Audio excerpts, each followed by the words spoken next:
since we are, going to be celebrating our 75th year as an independent nation, amid all the clamor for an apology and for the return of the Kohinoor from Britain, how do you think India and Britain should really go forward henceforth?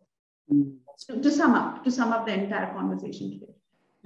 I'm only an ordinary citizen of India. My voice doesn't count, but my thought, I'm glad that I share my thought. I have very contrary thoughts. I think ye samay aa gaya hai ulti ganga bahane ka. We should be now riding history cross current. We've got washed away with it, but we are at a great moment. 75 years is a moment of maturity for a nation. I myself am 70, so it's not a time to be vicious and to settle scores and to do this. I would say, since you talk about the Kohinoor, you know what the Kohinoor means? Kohinoor means the mountain of light. Right? So it would be fantastic if Mr. Modi writes to the Queen of England to say, India is full of sunshine. And, we glint our eyes with the glare of the sun. Can I send you our biggest diamond as a gift for our 75 years of independence, which we got or you gave us, or a mixture of the two, so that you have more light, meaning light with a capital L. Because if you look at it, in India, less is more. The emperor goes to the fakir's hut, lies prostrate and touches his feet. So when you talk to a farmer, when you talk to a beggar on the street, you see a light in their eyes.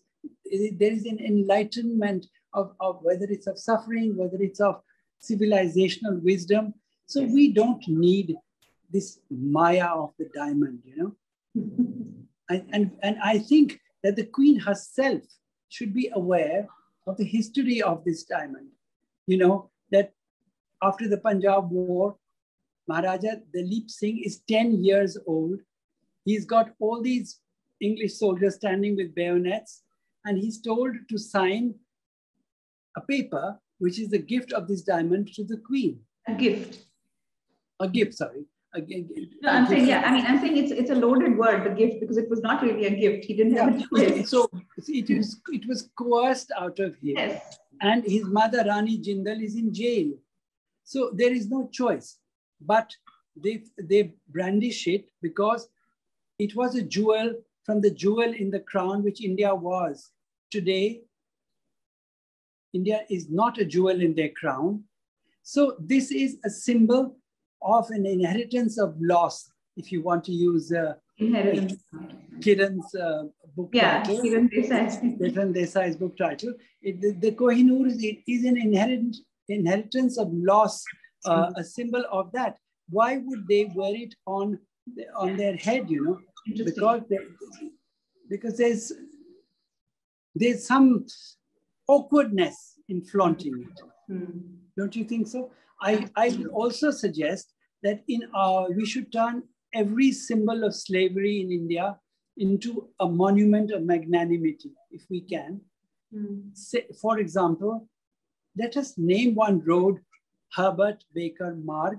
There used to be the Baker and Lutyens roads near the Gold Market and Baird Road and all that, which have since changed their name. But let's give them honor for whatever they did. And if that philosophical moment arrives, and if the British royalty think that, they're not short of diamonds, I think they had 2,900 diamonds in that one coronation crown, So if they think that by moral right, India deserves it, they gave it to us, we should reciprocate. We should put the statue of Lord Hardinge, which is rotting here and there, into that canopy from which King George V was removed. Because it's a European structure, the proportions are right. And to fit Gandhi into that cage, to prove a point, it doesn't make sense. Gandhi is a fakir. And a fakir. He should be given that place of... yes, and Lord Hardinge, by the admission of Lutyens, Baker, by history, by my elaborate study, the correspondence, he is the father of Delhi. We would not have had New Delhi because when the war broke out, The British said there are no funds. So we stopped it. So he goes all the way, it's easily said, he goes all the way in a ship. He meets King Emperor George V. And he said, at the Darbar of Delhi, Your Royal Highness, you had promised your subjects capital. A king emperor never goes back on his word. So he gave him a prick of conscience to say that you have to continue. And they argued. He said, but there are no funds. He said, that, sir, is my responsibility. We will put, so they actually, if you go through their papers, they did what many ministries do, you know, when you run short in this thing, you put it in that thing. So there's one correspondence in which they say, how do we make more houses in the president's estate? So they said, then let us produce a paper, say when a visiting head of state will come, he will have at least 30 or 40 people staying with him. Where will they stay? Because there were no hotels then, you know, the Ashok Hotel wasn't there. So let's make houses for them, which we will use for our people. So they did a lot of, and Harding did this. He wangled all this. And then they said, we're still short of funds. So they said, okay, there were houses and garden, house and garden, house and garden. Every alternate house was removed. There is Satish Grover, who was the principal of the School of Planning and Architecture in Delhi. He got all his students to go through all these papers and research. So what they did was that two houses became one. So the house moved to the center and the garden became much bigger. So today people are saying, what forward planning by Lutyens? It has nothing to do with Lutyens. It's the budget constraint and the decision that was taken by Harding to see the project through, because otherwise they would have made little bit and the whole thing would have stayed. Right. So this is again ignorance on our part, you know. I think we should do that. And there is a statue of Edwin Lutyens, which is put inside Rashtrapati Bhavan, which I think need not be there. It could be put in a museum, because you cannot dishonor the honorable and honor the dishonorable. Right, absolutely. And I also think that this whole thing about knighting people, you know, because when a British High Commissioner comes here, and I have, from my grown-up days, let's say from 1977, I met Sir John Thompson. So when I go to the British High Commission and meet Sir John Thompson, what is my first reaction? You know, you kind of want to be on your knees and say, sir, or something, you know, because they're just people. So then there's their names which are so familiar. You know, you have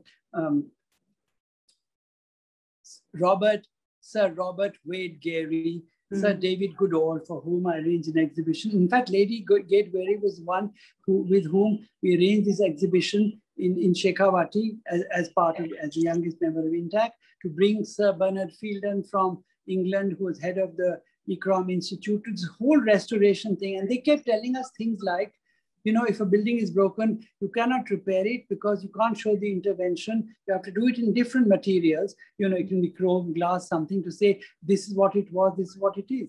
But that is the rule which comes out of a dead civilization. In a living civilization, if half your wall falls down, you've got the bricks, you've got the mortar. I mean, you know, we have to decide our own decorum and our own format, you know. Then there was Sir David Goodall, for whom I arranged a wonderful exhibition of watercolors and all this, and did the most extraordinary auction, the art auction, calling the chairman of Christie's when Sir Michael Arthur was there. So now the new High Commissioner who's come, he's not yet knighted. He's a charismatic young man. He's called Mr. Alex Ellis, and he relates with the people on the street, you know. I asked him over to a meal, and he met Jaya Jaitley, and she sent me a little Insta thing of him eating dosa on the road and saying it's fabulous. So I think that England has to come off its high horse and talk to us as brothers and sisters. And we were never on a high horse. We are only on higher moral ground. Always be higher moral, yes. Yes, so we must hold hands and go together, you know. What is a diamond? You know, let us send them many diamonds so that they have much more light and enlightenment, and that the world ahead becomes a great place. I think that just about, I think, sums it up, Aman Ji, because like you said, I think, you know, a lot of water has gone under the bridge, so to speak, and we have always been a morally superior nation. So I think let us be the nobler of the two, and join hands and just march forward as brothers or sisters, as the case might be. Please remember to subscribe to us and switch on the notifications for this channel. For our other social media links, more content, and to support our work, please visit citti.net. Dhanyavad. Namaskar.